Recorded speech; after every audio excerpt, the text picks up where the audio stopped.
Pengacara Agus Buntung sebut korban melapor karena Agus tak kembalikan uang sewa homestay.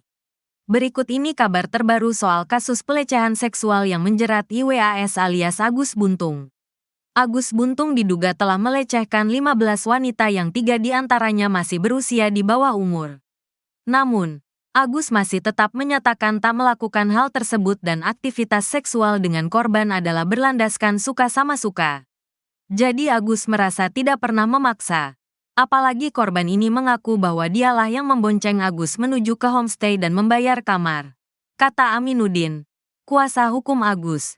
Dikutip dari tribunlombok.com. Aminuddin juga menuturkan, alasan korban melapor ke polisi adalah karena uang yang digunakan untuk membayar kamar tak dikembalikan Agus. Diketahui, Agus menyewa homestay bersama dengan korbannya dan korbannya tersebutlah yang membayar uang sewa kamar. Homestay tersebut merupakan salah satu TKP Agus melecehkan korbannya. Lalu, karena uang untuk membayar kamar itu tidak dikembalikan Agus, maka Agus dilaporkan, ujarnya. Aminuddin juga menuturkan, pihaknya akan membela Agus Buntung di persidangan nanti. Demi membuktikan dalihnya itu, Agus kini menggaet 18 pengacara sekaligus, ucap Aminuddin. Sejauh ini, pihaknya telah menyiapkan upaya pembelaan, termasuk bukti-bukti kuat yang mendukung pembelaan tersebut. Diwartakan sebelumnya, Aminuddin mengatakan bahwa aktivitas seksual antara Agus dan salah satu korban berinisial M, 23, terjadi karena suka sama suka. Ia menuturkan, hubungan kliennya dan M tidak ada paksaan. Oh ya jelas, itu suka sama suka. Argumennya adalah suka sama suka. Tidak ada paksaan, ujar Aminuddin ketika mendampingi Agus saat rekonstruksi di Mataram, NTB, Rabu, tanggal 11 Desember tahun 2024. Dalam rekonstruksi yang dijalani Agus, terungkap ada keterangan yang berseberangan antara korban dan tersangka. Seperti apa yang disampaikan tadi, yang awalnya yang aktif itu adalah tersangka. Namun apa yang sudah kami dengarkan dan kami lihat, yang aktif itu adalah pihak korban, kata Aminuddin. Korban, ujar Aminuddin, sempat meminta uang 50.000 ke tersangka untuk mengganti uang bayar kamar homestay. Korban sempat minta uang sebagaimana dia bayar. Homestay tidak bisa dipenuhi karena tersangka tidak punya uang pada saat itu. 50.000 pengganti kamar, kata Aminuddin.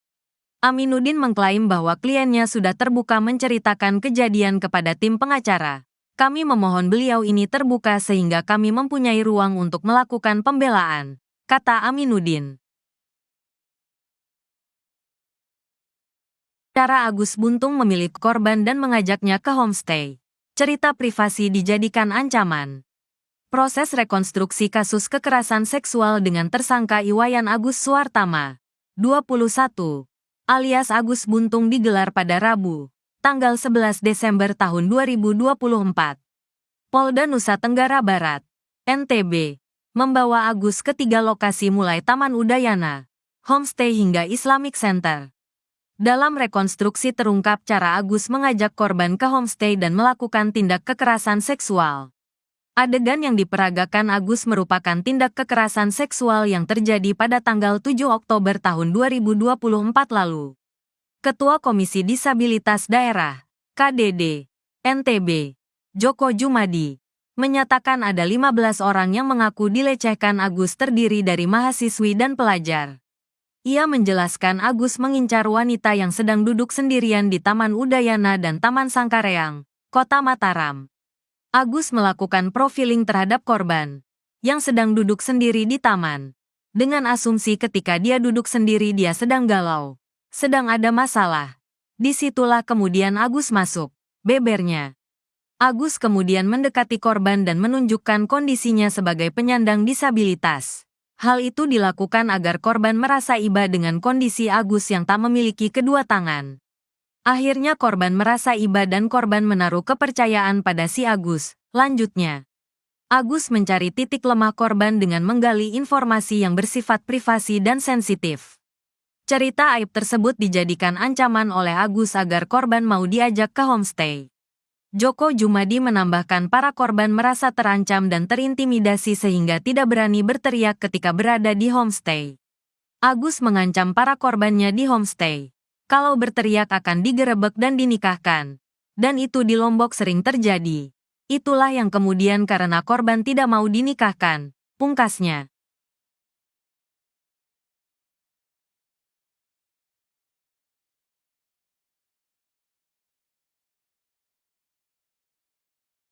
Ngaku sudah punya istri, ternyata Agus Buntung sering selingkuhi sang pacar. Tersangka kasus pelecehan seksual, Iwayan Agus Suartama alias Agus Buntung atau Agus Trax ternyata sempat mengaku sudah punya istri ke korbannya. Hal itu disampaikan Agus Buntung saat pertama kali bertemu dengan korban di Taman Udayana, Mataram, Nusa Tenggara Barat, NTB. Rupanya tipu daya itu disampaikan oleh Agus Buntung agar korban percaya bahwa ia tidak akan macam-macam. Salah satu korban Agus Buntung, Bunga, nama samaran, menceritakan awal mula dirinya bertemu dengan tersangka. Awal mula ketemu di Udayana, di kursi dekat Jalan Udayana posisi saya sedang sendiri jam 8 waktu Indonesia Tengah. Terus Agus datang jam 9 waktu Indonesia Tengah nyamperin saya, kata Bunga dikutip dari YouTube TV One, Rabu, tanggal 11 Desember tahun 2024. Pada pertemuan pertama itu, Agus Buntung langsung menarik simpati Bunga dengan kondisinya yang tidak memiliki tangan. Awalnya dia bilang gini, "Permisi Mbak, saya bukan pengemis, Mbak jangan takut, saya ini orang baik. Saya cuma mau nanya, berhak gak saya hidup menurut Mbak?" ungkap Bunga. Kemudian Bunga pun saat itu menjawab pertanyaan Agus dengan mengatakan kalau ia berhak hidup. Saat itu Agus pun mengaku jadi korban bully sampai hampir melakukan percobaan bunuh diri. Tapi banyak orang yang judge saya, yang ngebully saya, sampai saya mau bunuh diri. Itu gimana Mbak? Terus saya nasihatin Agus inilah. Setelah itu dia berterima kasih ke saya, tuturnya. Namun setelah percakapan itu, tiba-tiba saja Agus Buntung mengaku telah melakukan prank pada Bunga. Ia lalu membongkar jati dirinya sebagai sosok yang berbakat dan cukup terkenal di media sosial. Dia bilang, "Saya ini prank, saya Agus yang viral itu. Saya gak mau kata-kata tanpa pembuktian," katanya menirukan ucapan Agus Buntung. Setelah itu Bunga pun diminta oleh Agus untuk mencari akun YouTube-nya. Di sana Bunga pun melihat bakat Agus Buntung yang ternyata bisa memainkan berbagai macam alat musik. Setelah itu, Agus pun meminta Bunga untuk mencari akun Instagram-nya. Rupanya Agus Buntung memperlihatkan sosok wanita yang ia akui sebagai istrinya. Dia juga suruh saya buat ke Instagram-nya. Di sana juga ada foto dia sama cewek. Dia bilang kalau itu istrinya, ungkap Bunga lagi. Sama seperti korban lainnya, Bunga pun tak bisa menolak saat diajak oleh Agus ke homestay. Agus berdalih kakinya sakit sehingga harus istirahat terlebih dahulu. Karena kasihan, Bunga pun menuruti keinginan Agus. Namun sesampainya di dalam kamar, Bunga baru melihat sosok Agus Buntung yang sebenarnya. Di mana pria itu berubah jadi sosok yang menakutkan. Ia mengumpat Bunga dengan kata-kata kasar bahkan mengancamnya. Pokoknya di sana dia ngomong kasar sampai sumpah serapah ke saya. Terus di sana saya juga sempat dorong-dorongan, tenaganya kuat walaupun gak punya tangan, kata Bunga. Beruntung, Bunga berhasil menyelamatkan diri hingga akhirnya menelepon temannya untuk dijemput. Pada video yang viral di media sosial, ada seorang wanita yang kerap berpose mesra dengan Agus Buntung. Wanita itu diduga merupakan pacar Agus Buntung. Bahkan wanita itu juga diduga sang kekasih yang diakui istri oleh Agus. Seorang netizen mengaku sebagai tetangga pacar Agus. Ia mengatakan kalau wanita itu tinggal di Bali. Bahkan sang kekasih sudah tahu berita Agus dan tetap mempertahankan hubungannya. Direktur Reserse Kriminal Umum Polda NTB, Kombes Syarif Hidayat mengatakan, hingga saat ini korban Agus Buntung sudah ada 15 orang. Ia juga mengaku bahwa pihaknya belum ada rencana menempatkan Agus Buntung menjadi tahanan rutan. Pria tanpa tangan itu masih dalam status tahanan rumah.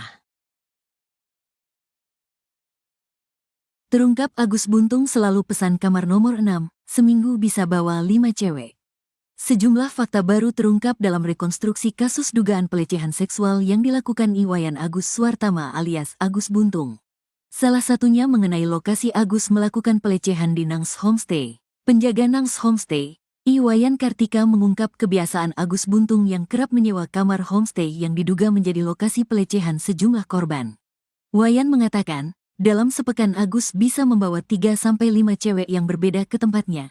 Bahkan Agus selalu menyewa kamar nomor 6 yang letaknya berada di pojokan. Selalu nomor 6 tidak pernah pindah-pindah, itu letaknya di pojokan, kata Wayan sambil menunjuk lokasi kamar tersebut. Belum diketahui alasan Agus selalu menyewa kamar 6 tersebut. Dari pantauan tribunlombok.com, kamar tersebut dilengkapi fasilitas 1 buah kasur dan 1 unit kipas angin kecil. Ukurannya pun tidak terlalu luas, berkisar 3 x 3 meter dengan toilet kecil di dalamnya. Wayan juga mengatakan usai menyewa kamar tersebut, perempuan yang dibawa Agus tidak pernah menunjukkan gelagat aneh seperti menangis atau lari keluar kamar. Biasa saja, tidak ada yang aneh, kata Wayan. Direskrimum Polda NTB Kombes Pol Syarif Hidayat mengatakan, saat melakukan rekonstruksi di dalam kamar nomor 6 tersebut terdapat 2 keterangan yang berbeda dari pelaku dan korban.